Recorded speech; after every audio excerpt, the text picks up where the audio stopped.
Good morning সবাইকে, happy Sunday. তো আশা করছি সবার দিনটা আজকে খুব ভালো কাটবে। সবাই কেমন আছো সেটা আমাকে জানিও। আমরাও বেশ ভালোই আছি। আর একে দেখেছো, এ কিন্তু সকাল সকাল আমার সাথে উঠে বসে আছে।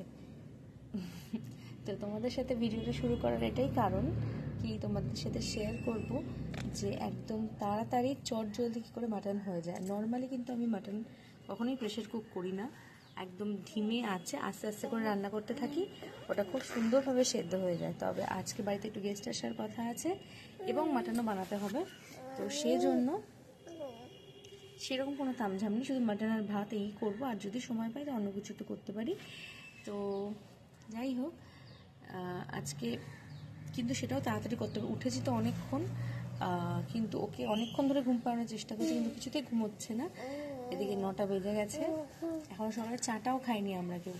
তো সেই জন্য না আর বেশি লেট করব না,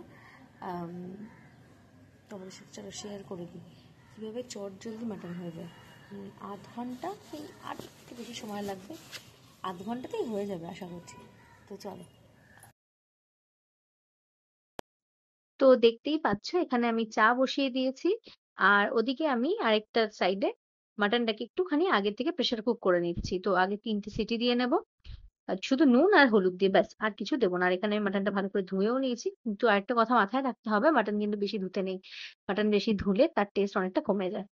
তো তারপর মাটনটাকে সিটি মারতে দিয়ে আমি কিন্তু পেঁয়াজ রসুন এগুলো কেটে নেবো। তো পেঁয়াজ রসুন কাটতে কাটতে এদিকে হয়ে যাবে এটা।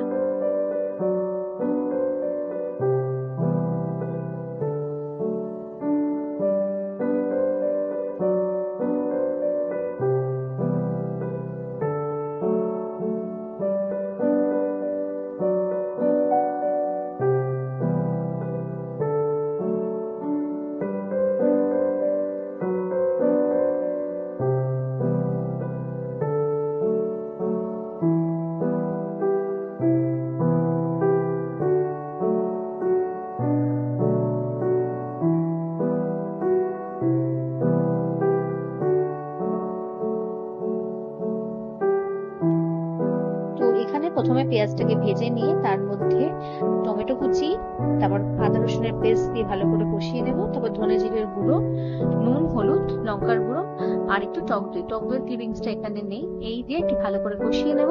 তারপর শুধু মাটন গুলো দেবো আর স্টকটা রেখে দেবো। পরে কষানোর প্রয়োজনে ওই স্টকটাই শুধু ব্যবহার করবো, ব্যাস আর কিন্তু কিছুই করিনি।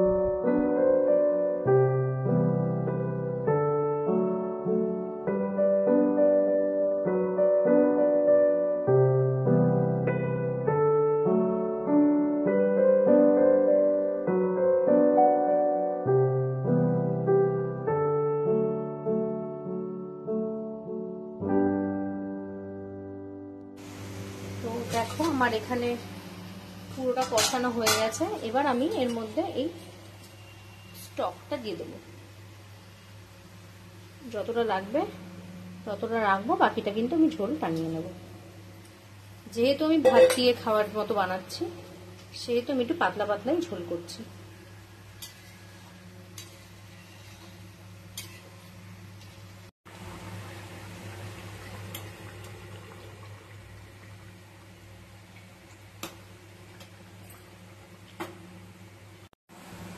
এইখানে ভাত হচ্ছে বড় ডেচকিতে, আর এইখানে হচ্ছে সেদিনকের মতো কাবাব। তো সেম রেসিপি, এর জন্য আর দেখালাম না। তো আছে কারণ আমার কোলে আছে, কে আছে আমার কোলে? পিকু। টাকা পিকু আছে আমার কোলে, ও আর কারোর কাছে থাকতে চাইছে না। এক্ষুনি আমরা স্নানে যাবো, ওকে খাওয়ানো হয়ে গেছে। তো চলো, এখন বাজে 1:30। তো চটপট করে ভাতটা হয়ে গেলেই আমি ওকেও স্নান করবো, আমি নিজেও স্নান করে এসে খেতে দেবো।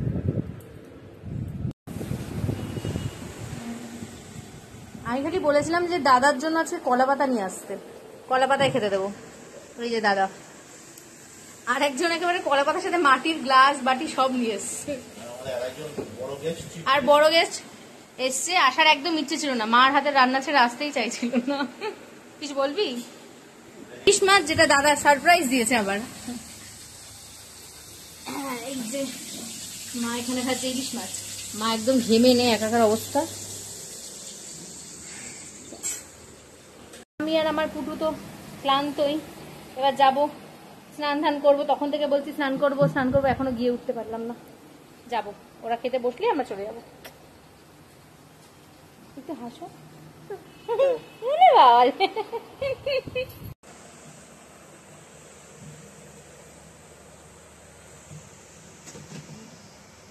তিনটে লঙ্কা